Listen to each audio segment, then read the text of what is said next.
All right, welcome back everyone. We're going to be heading to the automated notifications. Again, we're going to be going under the My Company tab and going to automated notifications.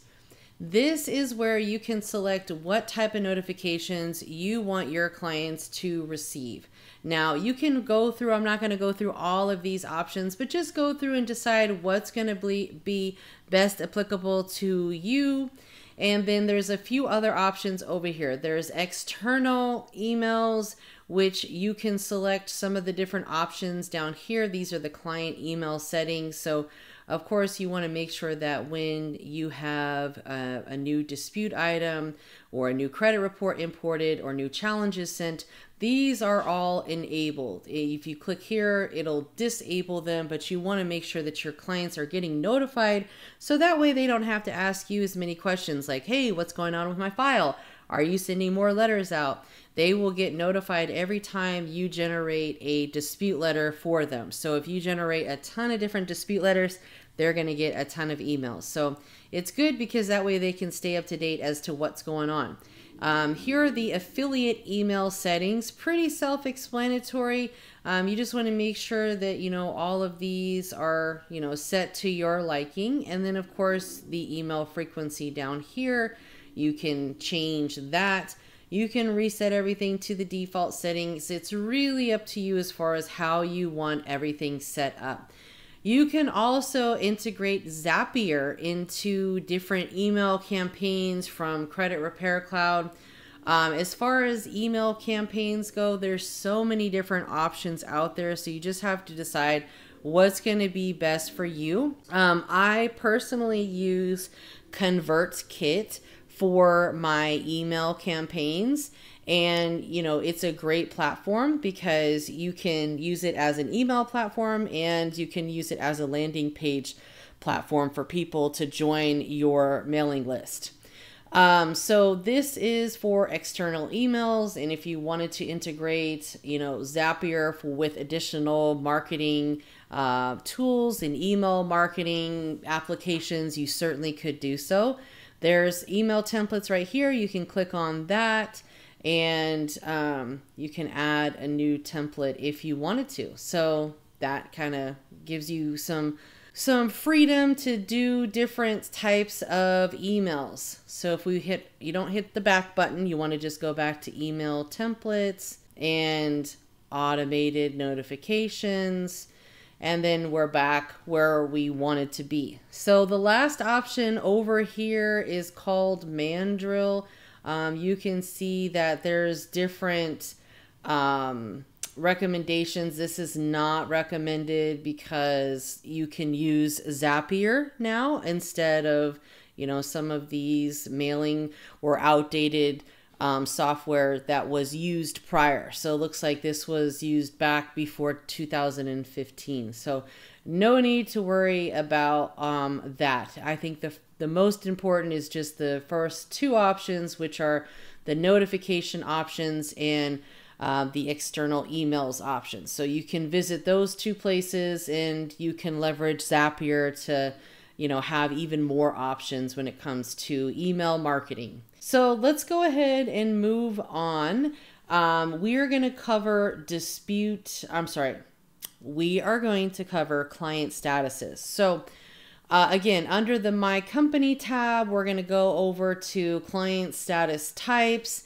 And this is where you can create the different client status types that you want your clients to be under. So Credit Repair Cloud is going to have, a few that are defaulted, and you can see that, there's 640 people under our leads, and there's a few under the prospects, and you can create a new client status. So if you click on new status, say you want, this is going to be for, clients, or you can do even promo clients, people that you're going to help with their credit where they're not having to pay you. Maybe you're doing a couple promotional clients to get your business started and to get some practice. So you can add a promo client, right? Allow login always. You want to allow all clients to log in, and then you can select a color that you want these clients to be, right? We'll just select pink. So every time you select that client status for a client, they will be under that particular client bucket. And you can really get creative with client statuses. What some people do is they'll create a status for every process. So if a client needs to be onboarded, they'll have a client status for that. We like to keep it very simple. So when I have a client that is pending, I will change it to a client status of pending payment / sign up. And then when somebody signs up, they will be transferred into a client group A, B, or C, depending on when they sign up. So everyone that signs up with us the 1st through the 10th of the month, they are going to be in client A group. And that way we know by the 10th of the month, every single month, all of these clients are due for a credit report update, and their bill is also due. So we know that if they haven't paid their bill, then we do not process their file. And then our second client group is client group B, which those are everyone that has signed up the 11th through the 20th of the month. So we know by the 20th of the month, they are due for a credit report update. And of course, their bill is going to be due. Same concept, client group B. And then client group C, everyone that signed up the 21st through the end of the month, which is the 31st, that will be client group C. So we can kind of break everyone up, and we know everyone in this group is due by the end of the month. So we will know that when we have to process their next round of disputes, when they're going to be due for their next import of the credit. So it's a great way to kind of keep organized and not have to guess when is their credit report due. So it's very good to get a process started early on and getting your operating procedures clear and defined. And then you can always add and build on top of that, because the more time that goes by, the more you're going to say, oh, well, we need to refine this process, or we need to simplify this process. It doesn't need to be so difficult. And that's what, operations is all about, especially the standard operating procedure guides that you're going to create. You want to keep them simple. You want to keep them clear and direct and to the point. Okay. So this is the client status. And of course, you want to just make sure that you are keeping everyone organized. We even have a client status where they have credit monitoring issues. So if we've tried to log into their credit report and their billing needs to be updated with Smart Credit, then of course we put them under credit monitoring issues. So just create a system that is going to work well for you. And that's where you would do it, under the client status types. So that's how that works. Now, the next option that we see here is going to be invoice options. Now, a lot of people are not going to be doing their invoices inside of Credit Repair Cloud because there is no merchant account that can be integrated with Credit Repair Cloud right now directly. The only way that you are going to be able to do your billing is outside of Credit Repair Cloud. Now, as Credit Repair Cloud says here, you can set up some automated steps with 𝗿𝓲𝓵 if you are using Zapier. So they have built-in accounting and invoicing for recurring payments, but sometimes it's just easier to set up your billing outside of Credit Repair Cloud. And if you're familiar with Zapier and how it works, you can set up some automations. But if you're not, you're just going to have your billing separate right now, because there is not a way to integrate it right now. If you can just set up your client on automatic recurring payments through your merchant account directly, that would be the best way to go about it. You can do that inside of 𝗿𝓲𝓵. You can do that inside of most merchant accounts where you can set them up for automatic recurring billing. I do not recommend sending an invoice because you'll end up with a ton of different invoices that are unpaid. You always want to set up your payments on automatic billing, so that way they are automatically billed for their service every month on the same day of the month. And if the payment declines, then of course you can follow up with them and kind of see if they wanted to continue service, if they need to update their card, whatever the case is.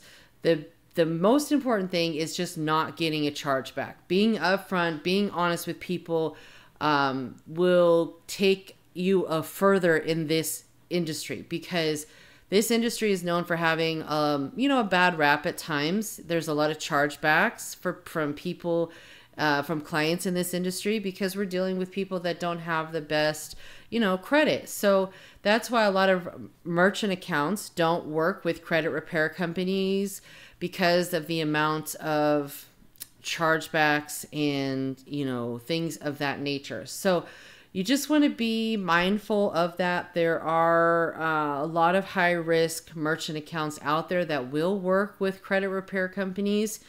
PayArc is one. Payment Cloud is another one. There are a ton of different ones. So you just have to use what's best for you. I would also sign up for Billsby. There's nothing wrong with having multiple merchant accounts so you can take payments from people. Because if one merchant account doesn't work out, then you're going to need another merchant account, to still accept payments, okay? And you don't want to rely on Cash App and Zelle and PayPal and all of these places that, are a great and easy way to send money, but it's just not professional, and you can't set it up on auto pay. So that's one thing that you really want to have all of your clients understand, that if they don't sign up for auto pay, there's going to be an additional fee every month. You can tell people if they sign up for auto pay, it's only $99 a month. But if you don't have auto pay, it's $150 a month, or something that would, be like that, to where you can entice them to sign up for auto pay. So that way you don't have to chase after them for the bill, because it's just a customer service nightmare. So this is where invoicing is. Again, if you feel like you need more help with any of these things on a one-on-one, I do offer one-on-one coaching. You can sign up for some one-on-one coaching, and we can get a better system for you. But in these videos, we go over the basics on how to get you started, the foundation, where everything is located inside of Credit Repair Cloud, so that way it can help you get a better understanding of how to fully leverage this software to grow your business. All right, well, let's go ahead and move on to affiliate payments. So affiliate payments, this is something that you can, or you don't have to necessarily use. Not everyone is going to use every single piece and part of Credit Repair Cloud, and it's not necessary if you just don't need it. But you can use this if you plan to track all of your affiliate payments inside of Credit Repair Cloud, and you can set up a commission per client. That's what I recommend, is just doing like $100 per referral. And you can even do it on, a one-time fee. You can do it on a monthly fee. So if someone's paying, $150 a month, you can give the affiliate $50 a month to make it worth them sending you more clients. Okay. So that's how you do that. And you can just kind of see all of your total active affiliates under there. That's pretty simple for that. And let's go ahead and move on. We are going to head over to Active Campaign. Now, if you plan to have an email campaign, Active Campaign is one of many that you can choose. Now, you can set it up directly through Credit Repair Cloud. You can also use other email campaigns. You can leverage Zapier, so that way Credit Repair Cloud can speak to other software platforms. Like I said prior, I use ConvertKit, and I just use Zapier to connect everything. And it's really easy. Keep in mind, I am not someone who understood how to do all of this when I first started. I've been doing this now for some years, but it took me a while to really build everything out. And that's why I do this for you guys, so I can teach you what worked for me. What worked for me might not work for you, but you can take the concept and you can apply it to whatever systems and processes you're comfortable with, and you can grow on that. So if you want to set up an email campaign, you can start checking out ActiveCampaign. You can also use ConvertKit. I'll leave a link below for you to sign up to test out ConvertKit. I really like it because not only is it an email campaign, but it's also a landing page that you can use for capturing email addresses before people actually get to your sales page. All right, well, let's go ahead and move on to recurring payments.